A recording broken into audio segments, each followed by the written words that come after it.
The day Solara met her husband, she thought the universe was playing a cruel joke on her.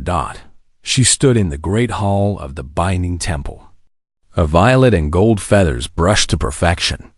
Her family's last good dress wrapped around her slender form. Around her, the nobles of the Volanti Dominion whispered behind their wings. She could hear them. They wanted her to hear them. Poor thing. Matched with a human. Not even a diplomat. A soldier. A common one. Her family truly has fallen. Solara kept her head high. She was Volanti. She would not show weakness before these vultures. But inside, her two hearts beat with shame and fear. The Unity Bond program had been forced upon the galaxy after the Third Expansion War. The Galactic Concord decided that species should mix. They should marry. They should learn to see each other as family instead of enemies. It was a pretty idea. In practice, it meant political marriages. The powerful species matched their nobles with other powerful nobles. And species like the Volanti, who had backed the losing side in the war, took whatever scraps they were given. Solara's family had once been great. Her grandfather had commanded fleets. Her mother had danced in the high court. But bad decisions and worse luck had stripped them of everything except a crumbling estate, and a name that now meant nothing. So when the Unity Bond matching came, Solara received the worst possible result. A human. Not a human ambassador or a human scientist or even a human merchant. A former soldier with a file so thin it barely existed. His name was Marcus Cole. That was almost all she knew about him.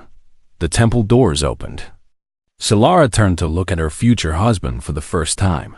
He was tall for a human, with broad shoulders and hands that looked like they were made for work. His hair was dark and cut short. His face was not unpleasant, but it was hard.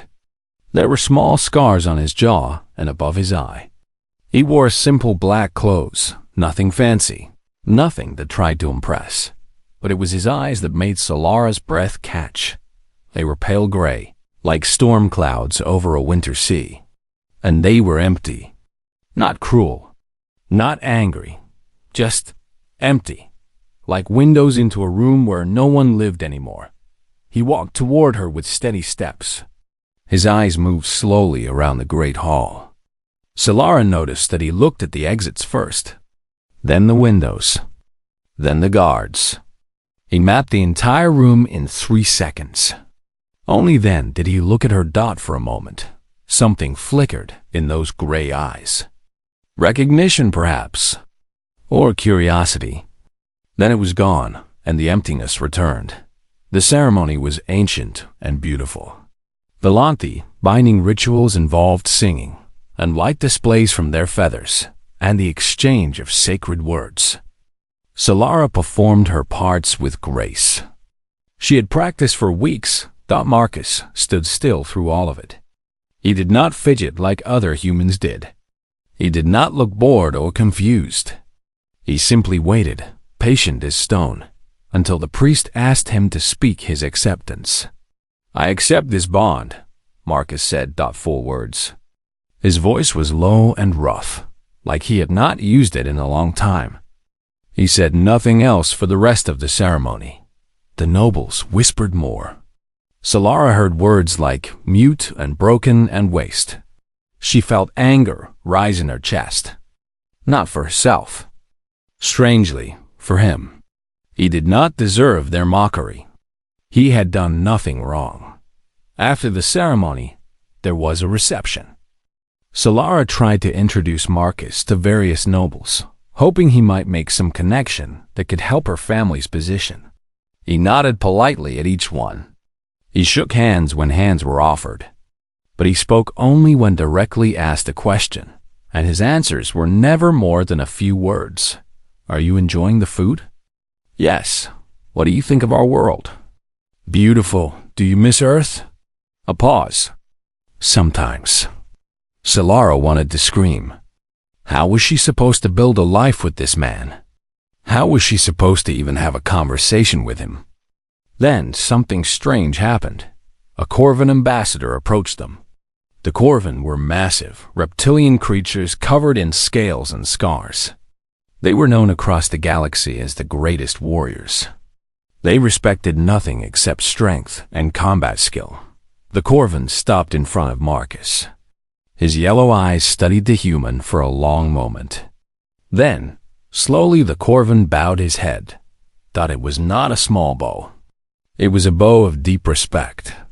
The kind a warrior gave to another warrior who had earned honor in battle. Marcus did not react. He did not bow back. He did not even blink. He simply stood there as if nothing had happened.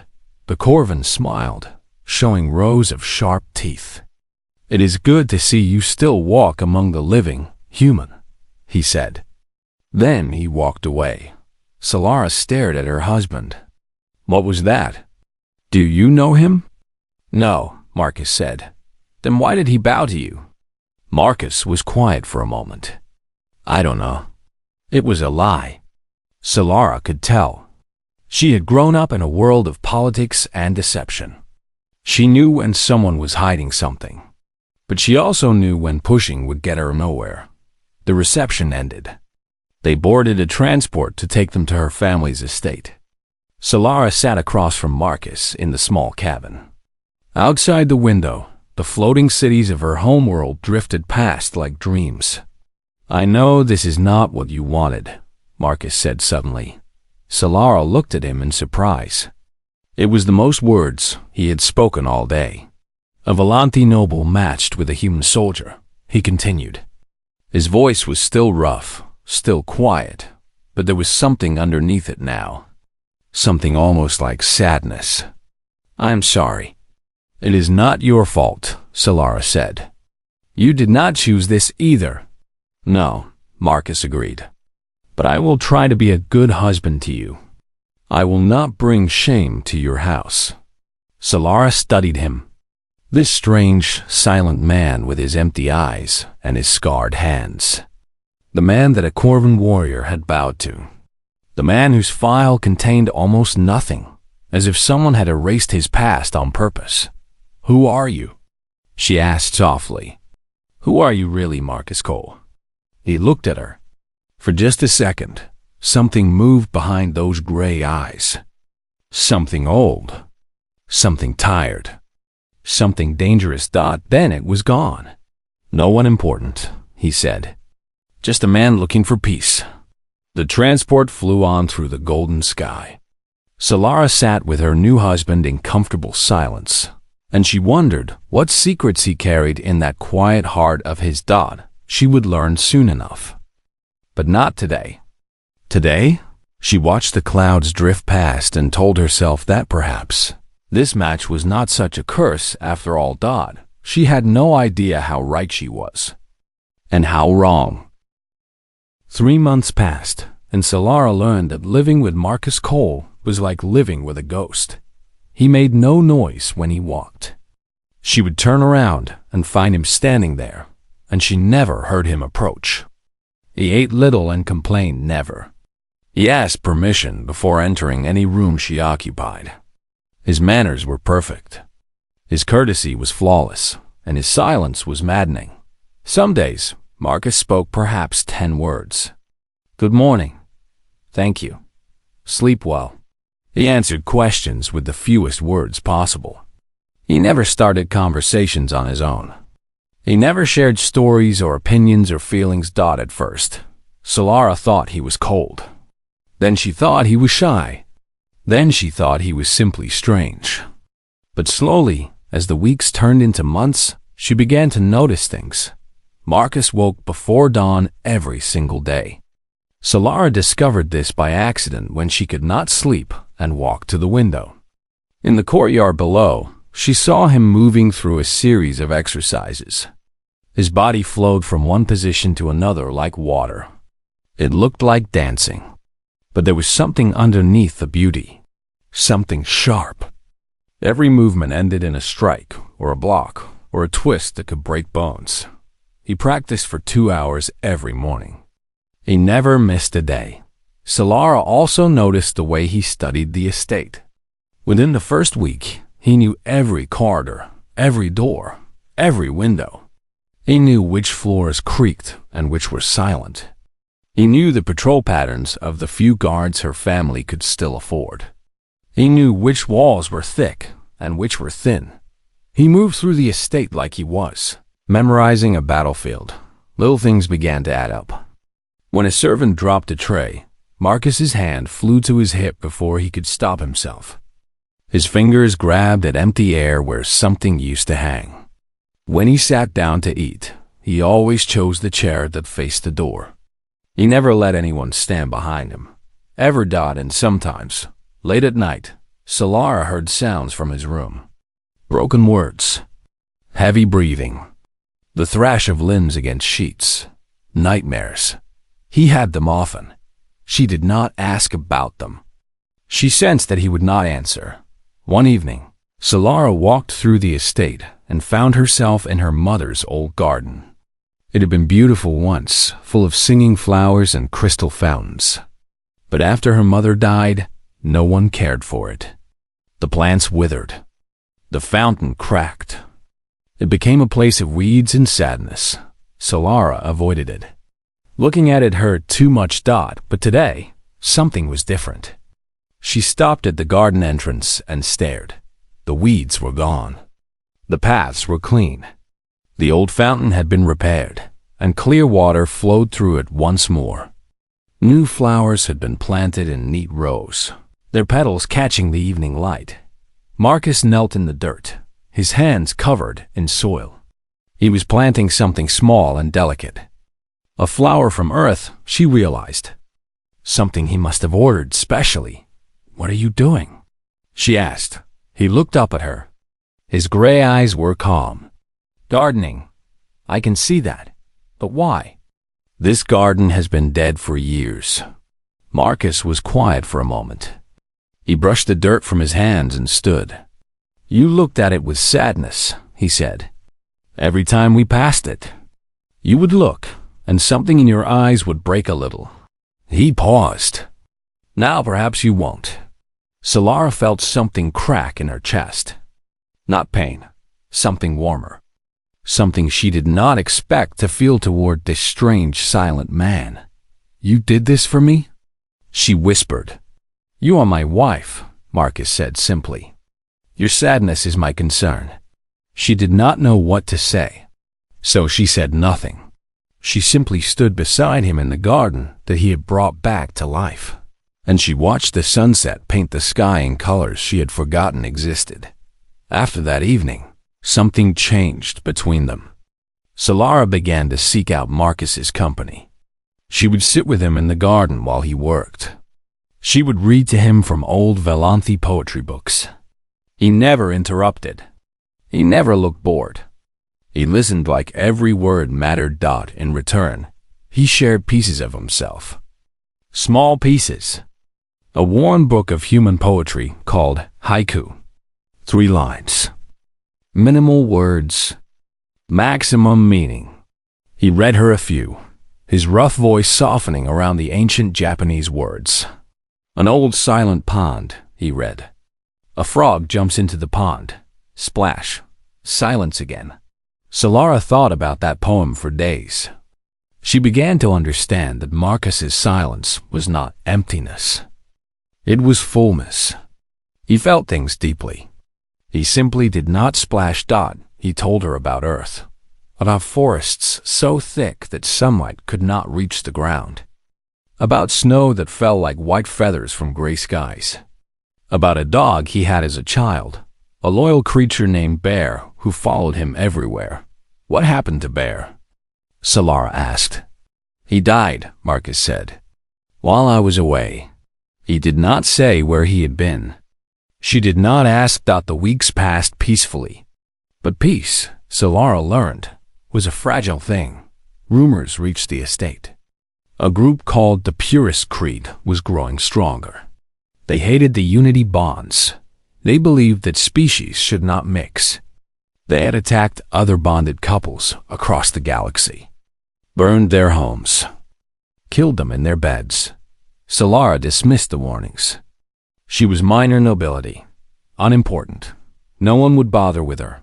But she noticed that Marcus began walking the estate's walls at night. He checked every lock. He tested every window. He moved through the darkness like he belonged there. One day, while Marcus was in the garden, Solara found herself in his room. She told herself she was just curious. She told herself it meant nothing done. She found the hidden compartment by accident. A loose panel in the floor beneath his bed. Inside was a single object wrapped in black cloth. She lifted it carefully. The cloth fell away slightly, revealing a worn handle. Dark wood. Ancient. Beautiful. A blade. She did not unwrap it fully. She did not need to. She knew what it was. She had seen human weapons in museums. This was old. This was real. This was something that had tasted blood. She put it back. She replaced the panel. She left the room with her heart pounding. That night, she watched Marcus across the dinner table. He ate quietly. He complimented her cooking. He asked about her day. He smiled at her, a small, rare thing that made his face look almost gentle. And Solara wondered who she had really married. A gardener who brought dead things back to life? Or something else entirely?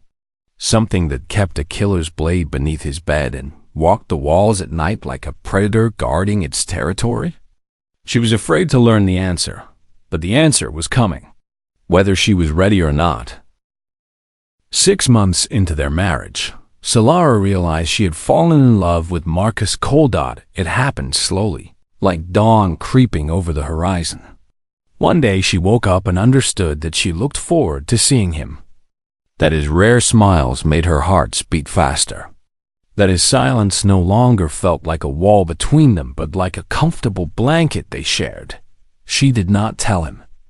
She was not sure he would understand. She was not sure she understood, but something had shifted between them. Marcus spoke more now. Not much more, but enough. He told her about Earth's oceans, about cities that stretched into the clouds, about music that humans made with their voices and hands and hearts thought in return. Solara taught him the old Valanti songs. His voice was not pretty, but it was true. He learned the words carefully, treating each one like something precious. They spent evenings in the garden. They walked the estate grounds together. They sat in comfortable silence and watched the moons rise over the distant mountains. It was not the marriage Solara had expected. It was better. Then came the night of the nightmare. Solara woke to sounds from Marcus's room. Not the usual restless movements. Something worse. Screaming. Words torn from a throat that sounded like it was drowning. She ran to his door. She did not knock. She simply entered. Marcus was trapped in his sheets, his body twisting like he was fighting invisible enemies. Sweat covered his skin. His eyes were open but saw nothing except whatever horror played inside his mind. "Hold the line," he screamed. "They're coming through. Get them out. Get them out." Solara grabbed his shoulders. "Marcus, Marcus, wake up." He did not hear her. His hand shot up and grabbed her arms with crushing strength. For one terrible moment, she thought he would break her bones. "I'm sorry," he gasped. His voice cracked like breaking glass. "I'm sorry. I couldn't save them. I couldn't." "Marcus!" Solara pressed her forehead to his. It was an intimate gesture among her people. A way to share breath. To share soul. "You are here. You are safe. Come back to me." His eyes focused. The grip on her arms loosened. Recognition flooded his face, followed immediately by shame. "Solara." He released her like she was made of fire. "I'm sorry. Did I hurt you? Did I?" "I am fine," she said. And she was. There would be bruises, but that was nothing. "Are you all right?" He laughed. It was not a happy sound. "No, I am never all right. Not when I sleep." Solara did not leave. She sat on the edge of his bed and waited. She did not ask questions. She simply stayed. After a long silence, Marcus spoke. I was a soldier. You know this. Yes. I was good at it. Very good. Good at things no one should be good at. His voice was hollow. They sent me to places that do not exist on any map. I did things that will never appear in any record. I worked in the dark. I became the dark. Solara listened. Her heart ached. There was a mission. A planet called Vex 7. We were sent to rescue prisoners. Civilians. Children. His hands clenched into fists. We got them out. Most of them. But the enemy was waiting. They knew we were coming. Someone had betrayed us. He stopped. The silence stretched. What happened? Solara asked softly. I held the line. I told my team to run with the civilians. I stayed behind. His gray eyes were distant, lost in memory. I killed 47 enemy soldiers that night. 47, I counted. I always count. Solara felt cold. Not afraid. Just cold with the weight of what he was telling her. My team escaped. Most of the civilians made it. But my team, he shook his head. They came back for me. I told them not to. I ordered them not to. But they came back. And they died. All of them. Because of me. Because they loved you, Solara said. That was their choice. Their choice killed them. And your choice saved dozens of lives. Children's lives. Marcus looked at her. His eyes were wet. She had never seen him cry. She did not think he could. I stopped after that, he said. I told them I was done. No more missions. No more shadows. No more ghosts. He took a shaky breath. The Unity Bond program was supposed to be my escape. A quiet life. A cage to keep me from going back. And instead you got me, Solara said. Instead I got you. He almost smiled. I did not expect that. I did not expect to care about anything again. About anyone. Solara took his hand. Her feathered fingers wrapped around his scarred ones. You speak of yourself like a monster. But monsters do not plant gardens. Monsters do not learn songs. Monsters do not cry for the friends they lost. You do not know what I am capable of, he whispered. No, she agreed. But I know what you choose to be. And that is what matters. She stayed with him until he slept again. It took a long time. But when his breathing finally slowed, when the lines of his face softened, she did not leave. She curled up in the chair beside his bed and watched over him like he watched over her dot the next morning. Neither of them spoke of what had happened. But something was different. A wall had fallen. A bridge had been built. A week later, they attended a Unity celebration in the capital. Solara wore her finest dress. Marcus wore his simple black clothes, but he stood straighter now, walked closer to her now Dot at the celebration. Other humans approached Marcus. Soldiers, Solara realized. Veterans. They spoke in glances and small gestures. They communicated in ways she could not understand. One of them, a large man with a mechanical arm, clapped Marcus on the shoulder. Good to see you, Vertical Ghost, he said. Heard you found yourself a nest. Marcus nodded. Something like that. The man looked at Solara. His eyes were knowing, respectful. Take care of him, lady. He deserves some peace. After the man walked away, Solara turned to Marcus. Ghost, that is what they called you. Yes. Why? Marcus was quiet for a long moment. Then he said, because ghosts are already dead. And dead men are not afraid of anything. The transport home was quiet. Solara held Marcus's hand the entire way. She thought about the blade hidden beneath his bed. She thought about the name Ghost. She thought about a man who had walked through hell and come out the other side still capable of planting flowers and learning songs and holding her hand like she was something. Precious Dot, she was not afraid of him. She was afraid of what the universe might do to him, and she was right to be afraid, because the purest Creed had already put their names on a list, and the killers were coming. The attack came on the night of the winter gathering. Solara was dreaming of the garden when the first explosion woke her. The sound was massive, a roar of fire and breaking stone that shook the walls of the estate. She sat up in bed, her heart's pounding, her feathers standing on end. Then came the screaming. Plasma fire crackled somewhere below. Guards shouted. More explosions. Glass shattered. Someone was crying for help. Solara moved on instinct. She had practiced this. When danger came, she was supposed to go to the inner chamber, lock the door, wait for rescue. She ran through the dark corridors, her bare feet silent on the cold stone. The sounds of battle followed her. More screams. More shots. Then fewer screams. Fewer shots. And then, as she reached the inner chamber, everything went quiet. Not peaceful quiet. Not safe quiet. Hunting quiet. Solara sealed the heavy door behind her. The inner chamber was built like a fortress. Thick walls. Reinforced locks. No windows. She was supposed to be safe here, but she was not safe anywhere. She knew that now. She pressed her back against the wall and listened. Her Volante hearing was sharp.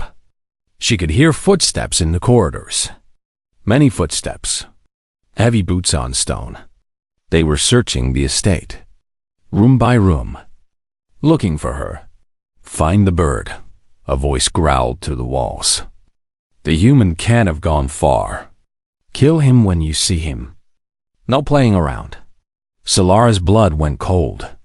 They were here for her, and they thought Marcus was already defeated.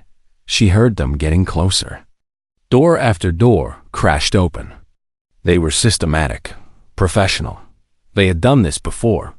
Then she heard something else, a sound she did not understand at first. A metallic singing, like wind through a blade of grass. Like a note held perfectly in the darkness. The footsteps stopped. Someone spoke, his voice uncertain. What was? Silence. Then chaos. Solara pressed her hands over her ears, but she could not block out the sounds. Screaming. Gunfire. The wet thud of bodies hitting the floor. Men shouting orders that turned into pleas, that turned into nothing at all. The sounds moved through the estate like a storm. Here, then there, then somewhere else. Fast. So fast. The attackers could not track it. Could not fight it. Could not run from it. One voice screamed through a communicator. Where is he? I can't see him. Another answered. It's one man. How is it one? Static. The silence returned. Heavier this time. Final. Then footsteps. Single footsteps. Slow. Deliberate. Coming toward the inner chamber. Solara grabbed a heavy candlestick. It was a pathetic weapon. But she would not die without a fight. The door shook. Once. Twice. The reinforced lock groaned. On the third impact, the door burst open. A figure stood in the doorway. He was dressed in black, his form splashed with shadows and something darker. Blood. So much blood. In his hand was a blade that caught the dim light and held it like a lover. Solara raised her candlestick, ready to swing. Then the figure stepped forward, and she saw his face. Marcus. But not the Marcus she knew. Not the quiet gardener. Not the gentle husband who learned her songs and held her hand. This was something else. His gray eyes were empty. Not tired empty. Not sad empty.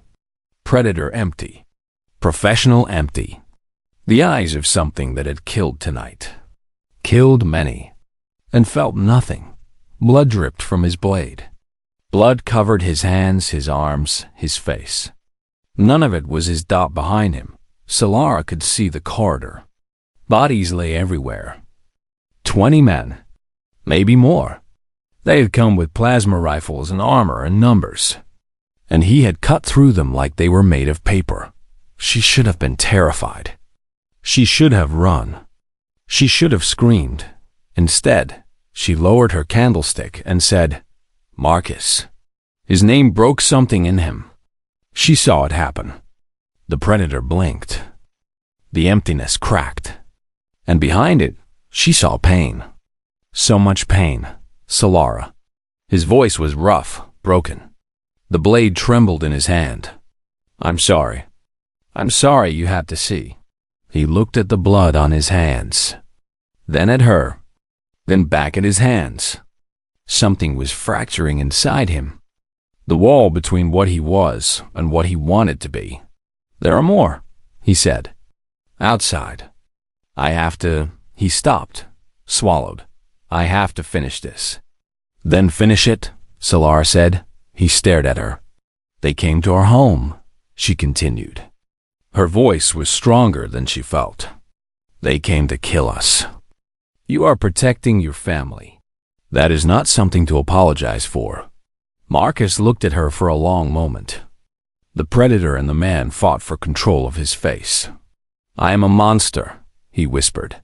"You are my husband," she replied. "Now go, do what you must. I will be here when you return." Something shifted in his eyes. Not warmth, not quite, but something close to it. Something like hope. He nodded once. Then he turned and walked back into the darkness, the blade singing softly in his grip. Solara sank to the floor. Her legs would not hold her anymore. She wrapped her arms around herself and listened to the sounds of distant combat. More shots. More screams. More silence. An hour later, Marcus returned. The blood had been wiped from his face, but it still stained his clothes. The blade was clean now, wrapped in black cloth, hidden away like the thing it was. He stood in the doorway of the inner chamber and looked at her, waiting, expecting her to flinch, expecting her to fear him. She rose to her feet, walked toward him, stopped inches away. "How many?" she asked. 23. One survived. I let him go. Why? So he can tell the others. Marcus's voice was flat, dead. So they know what happens if they come here again. Solara reached up and touched his face. He flinched like her fingers were fire. But he did not pull away. "Come," she said. "Let me clean your wounds." "I don't have any wounds." "I know." She took his hand. "Come anyway." She led him through the ruined corridors of their home, past the bodies of the men who had tried to kill them, and out into the garden that he had built for her. The flowers were untouched. The fountains still flowed. Peace existed here, even now. They sat together in the moonlight. Neither spoke. But Solara held his hand through the long hours of the night, and she did not let go. She had seen the monster. She had seen the ghost, and she had chosen to stay. The news spread across the galaxy like wildfire. A single human had destroyed an entire Purist Creed kill team. 23 soldiers, armed with plasma rifles, covered in combat armor. Trained killers who had murdered dozens of bonded couples before. One man with a blade. 4 minutes. No survivors except the one he chose to spare. Security footage leaked within days. Solara did not watch it. She did not need to. She had seen enough. But the galaxy watched. Military analysts from 12 species released statements. They talked about speed, about precision, about techniques that should not have been possible for human physiology. The Corvan Warriors Guild formally requested to know Marcus Cole's lineage. They wanted to add his name to their Hall of Honored Enemies. The human embassy issued no comment. Marcus sat in the garden through all of it. He did not watch the news. He did not read the reports. He simply tended to his flowers and waited for the storm to pass. Authorities came to investigate. They asked questions.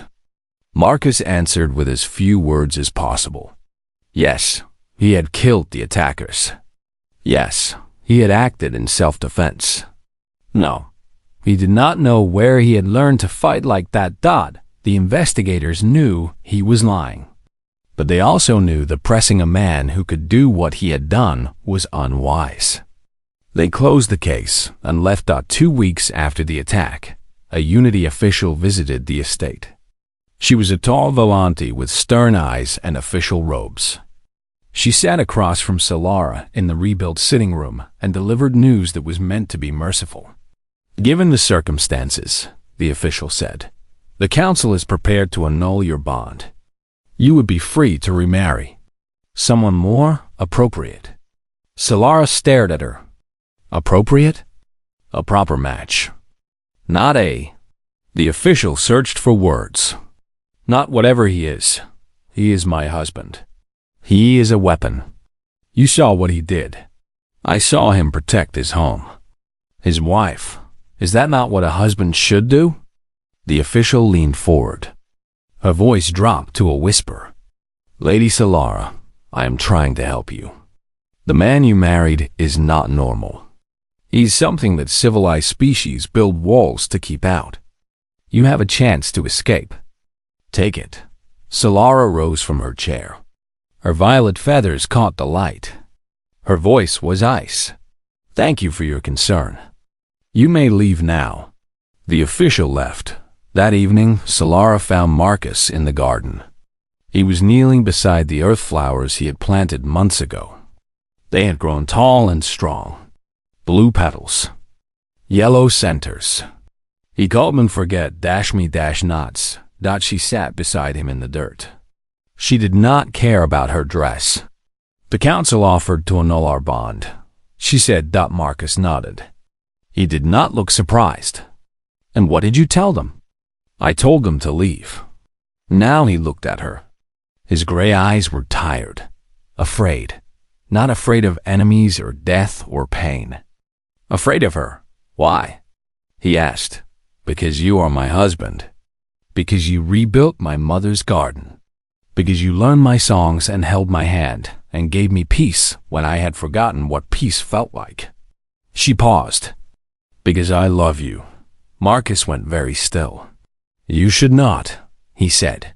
Probably not, she agreed. And yet, he was quiet for a long moment. Then, I don't know how to be what you deserve.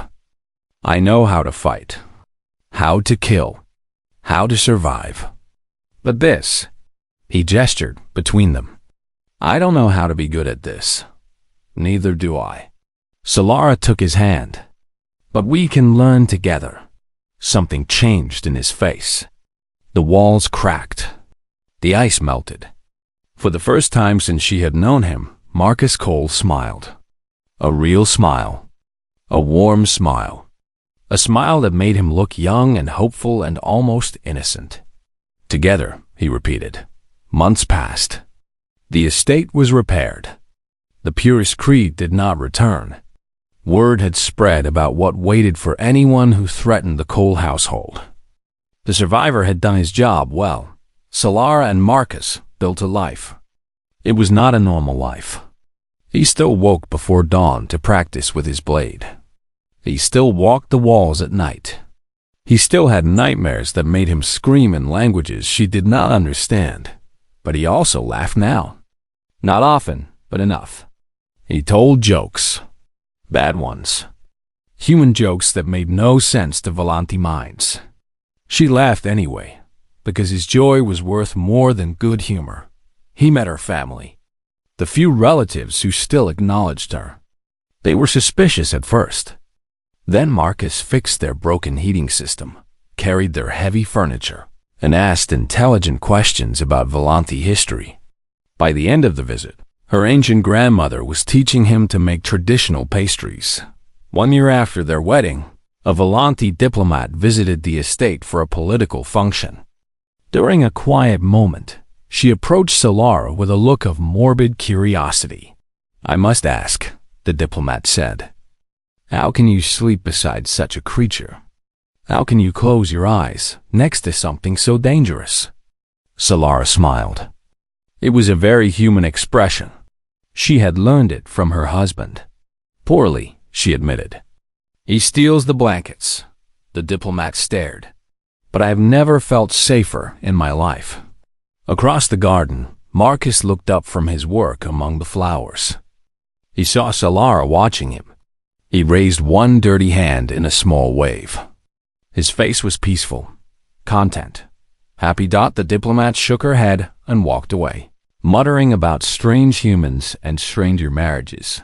Solara walked to her husband and sat beside him in the dirt. He showed her a new flower he was planting, something from a planet called Japan. Small white petals, simple and beautiful. For our anniversary, he said. If you like it, I love it. He smiled that rare, precious smile. I love you too, he said. I should say that more. I'm not good with words. But I do love you. More than I knew I could love anything. Solara leaned against him, his arm wrapped around her shoulders. Together, they watched the sunset over the mountains, painting the sky in shades of gold and violet. She had married a silent human, a ghost, a monster, a weapon, and he had turned out to be the gentlest soul she had ever known. Somewhere in the galaxy, those who remembered the footage still shuddered when they thought of what one man could do. But here, in this garden, in this moment, there was only peace. Marcus Cole had found what he was looking for, and Solara had found something she never expected. A love that was worth all the silence in the universe.